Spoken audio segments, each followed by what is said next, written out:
পশ্চিমবঙ্গের বিভিন্ন সরকারি কর্মী, পেনশনার এবং বিভিন্ন এডেড সংস্থা যে সমস্ত কর্মী এবং পেনশনাররা আছেন, তো তাদের জন্য কিন্তু বিরাট একটা খুশির খবর আছে।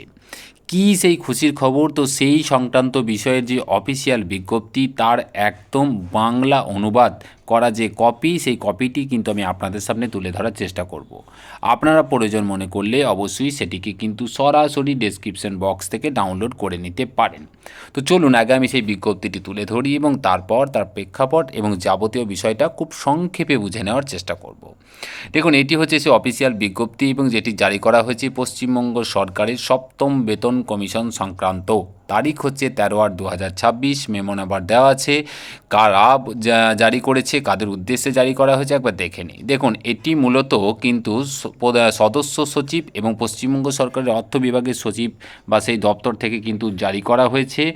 কাদের উদ্দেশ্যে জারি করা হয়েছে না, প্রত্যেকটা ডিপার্টমেন্টের যারা অতিরিক্ত মুখ্য সচিব, প্রধান সচিব এবং সচিব আছেন তাদের উদ্দেশ্যে কিন্তু জারি করা হয়েছে। বিষয়টা কি?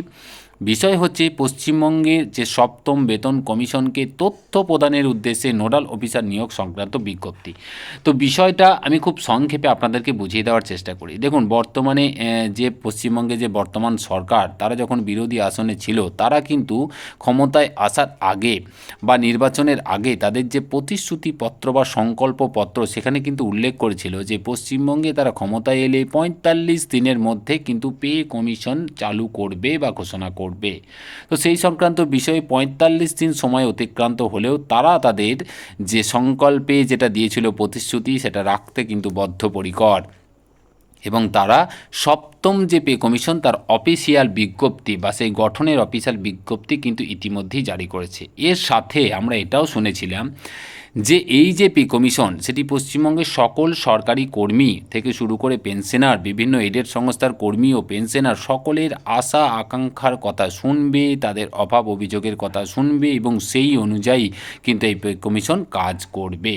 এবার সেই উদ্দেশ্যেই কিন্তু এই অফিসিয়াল বিজ্ঞপ্তি জারি করা হয়েছে। এখানে প্রত্যেকটি ডিপার্টমেন্টে যে সমস্ত সচিব পদের আধিকারিকরা আছেন তাদেরকে বলা হয়েছে যে তাদের ডিপার্টমেন্টে কর্মরত একদম সিনিয়র, একদম অভিজ্ঞ যে লোক বা যে অফিসার আছেন তাকে নোডাল অফিসার হিসাবে নিয়োগ করতে হবে।